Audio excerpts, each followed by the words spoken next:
Family adopt a 5-year-old girl, but when she learns to speak English, they discover the horrifying truth. Many Americans are turning to overseas adoption to fulfill their visions for their family. Although they have good intentions, they are guided by international adoption agencies to find children who need homes. One Ohio couple went through this process, believing they'd found a daughter who would complete their family. Little did they know, she had a terrible secret. Hey there, ViralVids here. Before we go on, like this video, smash the subscribe button, and click the notification bell. We post the most beautiful, amazing, and scary videos every single day. Let's proceed with the video. When Adam and Jessica Davis decided they wanted to adopt a child, they were overjoyed. They already had 4 children of their own, but they were growing up. It was time for another child. However, they didn't think it made sense to have another biological child when there were so many unwanted children. They also didn't need to adopt a baby. They decided to search for an agency to help them adopt internationally. The Davises started working with an agency based in Ohio called European Adoption Consultants. The goal of the agency was to give orphans the opportunity to find parents in America. That seemed like a worthy goal to the Davis family. After a short period of time, the agency called to tell the couple about a girl. They located her name was Namita, and she desperately needed a home. The agency said Namita's father had died and that her abusive mother wanted nothing to do with her. If she did not leave Uganda, she would have no future. Although the agency said there was a fee of $150,000, the Davises decided money didn't matter. They already thought of Namita as a member of the family. They flew to Uganda to pick her up, but they had no idea that not everything was as it seemed. When they met Namita, they loved her immediately. She lived in a terrible place called God's Mercy Orphanage. The couple knew they had to get her away from a filthy group home. They finalized the adoption, and soon they returned to America with a new member of their family. Adam and Jessica introduced Namita to their 4 children. They nicknamed her Mata. It felt like a perfect fit. No one suspected anything was wrong.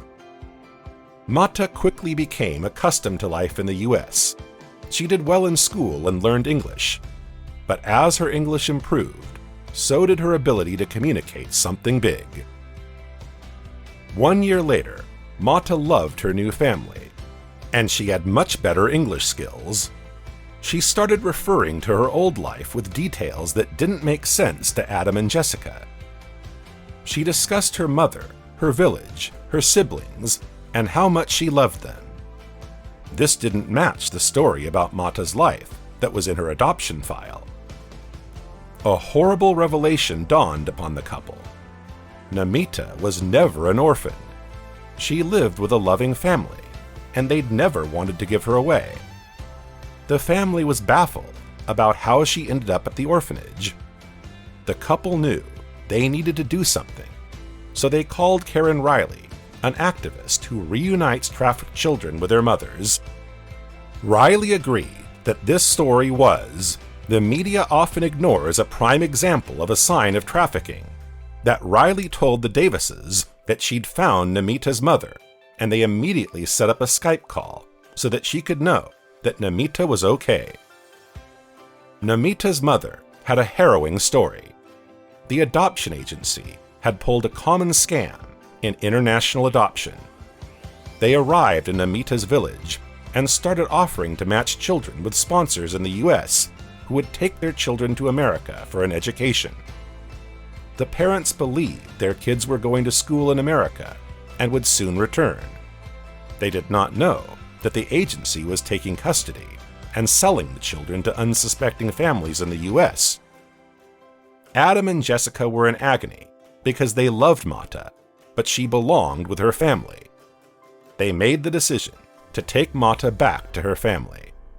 They had an amazing reunion in Uganda. They were ecstatic to see her again. They were grateful to the Davises for doing the right thing and bringing her home. European adoption consultants had been doing this for years.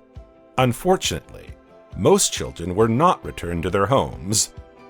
The FBI raided their office and stopped them from transferring child guardianships. Although they're out of business, other nefarious adoption agencies continue to scam people and steal their children. The Davis family completed a miracle by sending Namita home. They're committed to working with advocates like Riley to reunite more families and their children. This is a cautionary tale about working with groups demanding large sums of money, with a story of child abandonment to you. What did you think of this story? Let me know your thoughts in the comments. Like the video and subscribe. See you next time.